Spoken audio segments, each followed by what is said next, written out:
Chwała Chrystu. Krócienьке rozważanie na сегодняшнее Евангелие. 4 жнивня, середа. Євангелія поводле Матвія. Єсус накіраваўся ў землі Тыра і Сідона.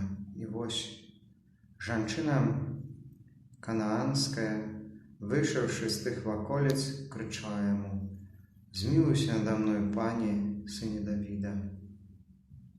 Цяжка апанаваная злым духам дачка моя». Але ён не адказаў ёй ні слова. Вучні яго, падышоўшы, прасілі яго: «Адпусці яе, бо яна крычыць услед за намі». Ён жа адказаў: «Я пасланы толькі да загінуўшых авечак з дому Ізраіля». Яна ж, падышоўшы, пакланілася яму і сказала: «Пане, памажы мне». Ён жа сказаў у адказ: «Нядобра забраць хлеб у дзяцей і кінуць шчанятам». Яна адказала: «Так, пане, але і шчаняты ядуць крошкі, якія падаюць са стала гаспадароў іхніх». Тады Езус сказаў ёй у адказ: «О, жанчына, вялікая вера твая, няхай станецца табе, як жадаеш». І з гэтага моманту дачка яе стала здаровай.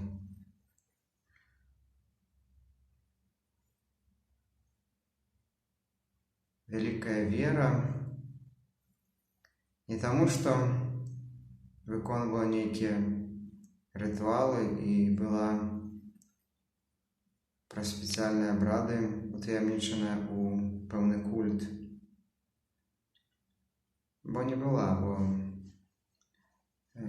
з народу выбранага. А яе вялікая вера заключалася на тым, што была шчырая перад Богам, што прасіла з вялікай любоўю да дарагой дачкі і што была пакорная ў сваёй просьбе і вытрывалая.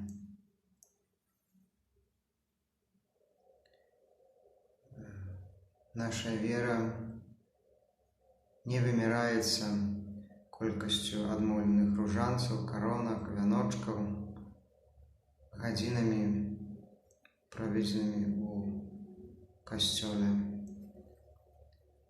Наша вера перадусім вымяраецца глыбінёю шчырасці,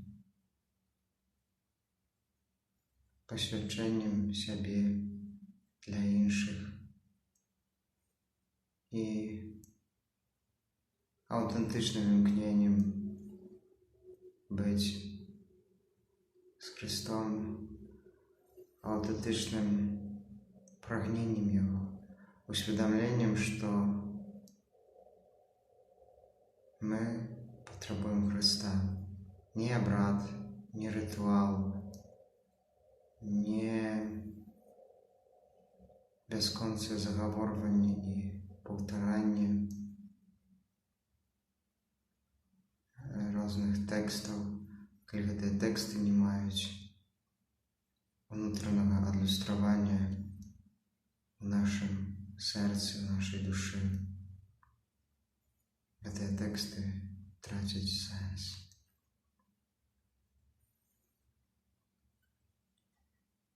Божа, Ты бачыш мяне, бачыш, як шмат разоў я быў няшчыры.